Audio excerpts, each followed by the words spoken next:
Assalamualaikum warahmatullahi wabarakatuh. Alhamdulillah rabbil alamin.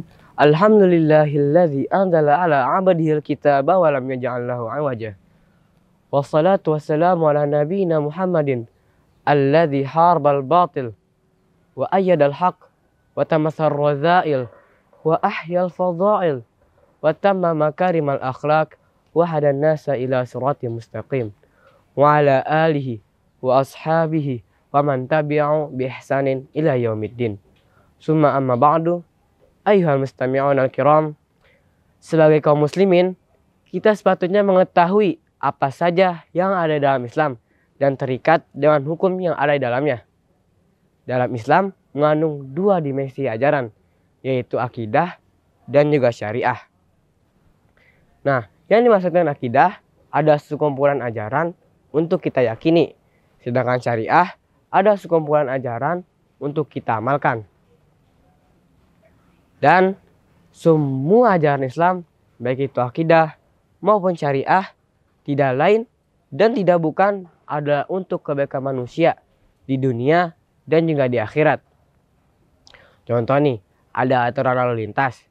Tulisannya tidak boleh berhenti, ya kita harus patuh dong dengan aturan tersebut. Tapi ada mobil, dia berhenti. Ada mobil lain, tabrak. Yang lain datang, tabrak juga. Yang lain datang, tabrak juga. Jadinya tabrakan beruntun. Karena apa? Karena ada satu mobil yang tidak mematuhi aturan tersebut. Sehingga terjadilah kecelakaan tersebut. Sebagaimana dengan hukum syariat. Namun kita diperintahkan untuk menjalankannya dan menerapkannya secara kafah atau menyeluruh. Gak boleh nego. Anda ambil yang Anda suka, tinggalkan yang Anda suka. Emang situ siapa? Pembuat dunia, bukan kan?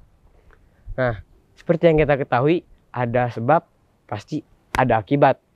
Begitu juga dengan hukum syariat, pasti ada akibatnya dong. Dan akibat dari menjalankan hukum syariat adalah kita mendapatkan kemaslahatan. Enak banget. Sebagaimana para ulama mengumumkan kaidah yang berbunyi, hatsuma yakunu syar'u takunul maslahah. Di mana ada syariat, maka di situ ada kemaslahatan. Kemaslahatan adalah hikmah dari dijalankan dan diterapkannya syariah. Dan cara untuk menerapkannya hanyalah satu doang, nggak ada yang lain, yaitu dengan menegakkan khilafah Islam di muka bumi ini lagi. Karena hanya khilafah Islam sajalah yang mampu untuk menegakkannya secara kafah atau menyeluruh, nggak ada yang lain. Maka kita tidak boleh mencari-cari kemaslahatan itu sendiri. Karena yang terpenting bagi kita adalah sejauh mana keterikatan kita dengan hukum syariat. Lalu Allah meridhoi hidup kita. Nah, masalahnya banyak orang-orang yang mencari-cari kemaslahatan berdasarkan pikiran mereka sendiri. Ya, sehingga mereka malah mengutak-atik atau mengubah hukum syariat itu sendiri. Bahkan membuang hukum syariat itu. Karena kenapa? Karena kemaslahatan menurut manusia kadang berbeda dengan maslahat menurut hukum syariat. Ayyuhal mustami'un al-kiram. Di dunia ini, setiap yang berawal pasti berakhir. Begitu juga dengan hidup ini. Maka setelah berakhirnya hidup ini, kita akan memasuki babak baru kehidupan yang dinamakan hari penghisaban. Nah, di sana kita nggak akan ditanya apakah Anda dapat kemaslahatan, apakah Anda dapat kemaslahatan, apakah Anda dapat kemaslahatan. Nggak akan ditanya. Yang ditanya dari kita, sejauh mana keterikatan Anda dengan hukum syariat, sejauh mana keterikatan Anda dengan hukum syariat, sejauh mana keterikatan Anda dengan hukum syariat. Itulah yang ditanya. Nah, kan kita sudah tahu nanti yang ditanya itu seperti itu.